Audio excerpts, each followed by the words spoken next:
Les principales activités du groupe NAT sont, dans un premier temps, le bureau d'études, sur lequel on va retrouver des prestations liées au terrain, de détection de réseau, de topographie, de cartographie.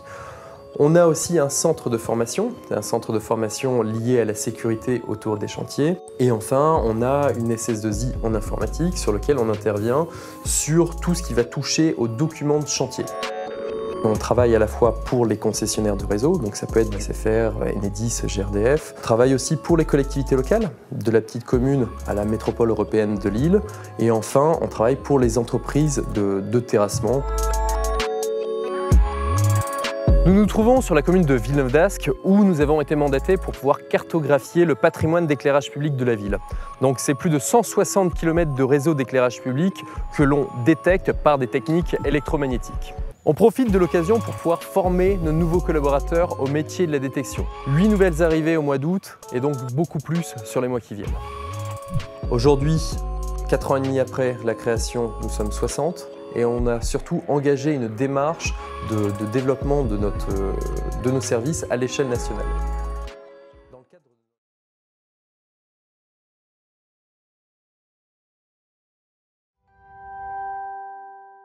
L'origine du groupe NAT commence dans un grenier, le vôtre. Thibaut Nicolet, bonjour. Vous cartographiez Bonjour. Les réseaux souterrains, eau, gaz, électricité et télécommunications pour faciliter les travaux. En d'autres termes, vous aidez les collectivités à préparer leurs chantiers. Mais vous allez nous expliquer dans l'interview de Jean-Marc Sylvestre. Bonjour, c'est un bureau d'études que vous avez créé. Oui, tout à fait. Pour quel secteur particulier? Les travaux publics? Aujourd'hui, on intervient dans le monde des travaux publics, tout à fait, dans le monde du BTP.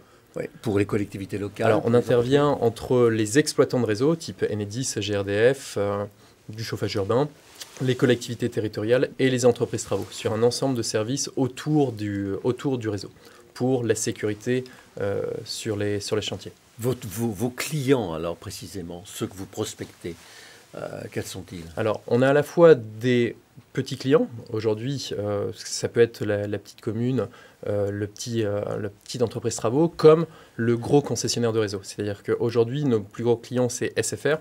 Donc, on intervient à travers toute la France sur la préservation de leur réseau. Tous les travaux qui ont lieu au voisinage des réseaux numéricables Complétel, donc tout l'univers Altis, toutes les demandes de ce qu'on appelle des procédures de chantier, donc les DT, des ICT, arrivent chez nous sur ce clin pour qu'on puisse dire à l'entreprise travaux, fais attention quand tu vas terrasser, à cet endroit-là sont présents les réseaux du concessionnaire. On a aussi d'autres gros clients, type la SNCF, on fait la même chose. Pour vous donner 2-3 chiffres sur notre activité, sur ce côté prestataire d'aide, donc on traite entre 8 et 10 000 demandes par jour, par mail, par courrier pour la préservation des personnes et des biens dans le cadre de travaux publics. Vous existez depuis combien de temps? On existe depuis 2016. Vous êtes combien? Alors aujourd'hui, on fait tout ce travail? On est 70 personnes, donc suite à la création de l'entreprise. C'est vrai qu'on s'est très bien développé. D'ailleurs, on a été récompensé récemment par les Échos comme la 15e entreprise en France en termes de croissance, la première dans le secteur du BTP et la première dans la région des Hauts-de-France. C'est vrai que ça vient récompenser tout le travail qui est fait pour pouvoir sécuriser les chantiers. Ouais. Il y a un gisement de croissance important compte tenu des nouvelles technologies, des câblages, tout ça, ou pas? Alors, le monde du réseau est un perpétuel renouvellement, un perpétuel recommencement. Le monde des travaux, pareil, on aura toujours de la construction. Là où nous, on intervient, où on a notre singularité, c'est qu'on va essayer d'avoir une nouvelle approche, une approche plus juste, qui correspond à notre sensibilité. C'est-à-dire qu'on a créé une boîte, on la développe sur des valeurs qui sont fortes, de l'engagement, du partage. Donc maintenant, vous êtes dans la France entière. Donc aujourd'hui, on est présent sur la France entière. On rayonne sur toute la France. Oui, des projets à l'exportation?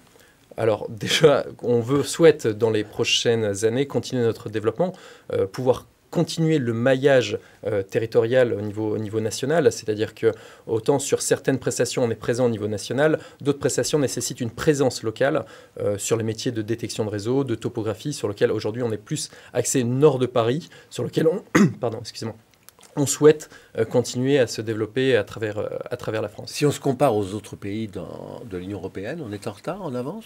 On n'a pas la même réglementation que sur les différents pays et la même approche de la construction et sur la connaissance de notre patrimoine cartographique en termes de réseau. On a perdu la connaissance des sous-sols. Fin des années 2000, il y a eu pas mal d'accidents sur les réseaux du fait de raisons spécifiques. Ça pouvait être une mauvaise préparation des chantiers, ça pouvait être une mauvaise connaissance de la cartographie. Ou des collectivités locales qui ne s'en occupaient pas forcément comme elles auraient dû s'en occuper.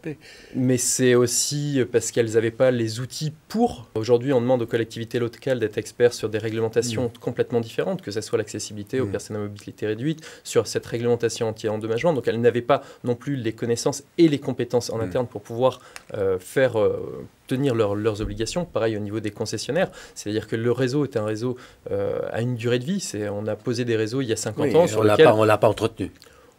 On a perdu la connaissance, c'est-à-dire qu'on avait des beaux plans de papier on a digitalisé, sauf qu'on a perdu Et maintenant, on a les outils pour savoir comment il évolue. Tout à fait. Aujourd'hui, on a toutes les techniques pour pouvoir les repositionner par des techniques de détection de réseau ou quand on pose les réseaux via de la géolocalisation pour pouvoir repositionner ces réseaux. Ça s'appelle Groupe NAT, hein?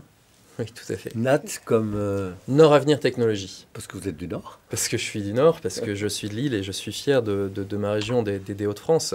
Et oui. Merci beaucoup. Merci à vous. Thibaut Nicolet. Je rappelle que vous êtes président directeur général du groupe NAT, bureau d'études à destination des acteurs de travaux publics.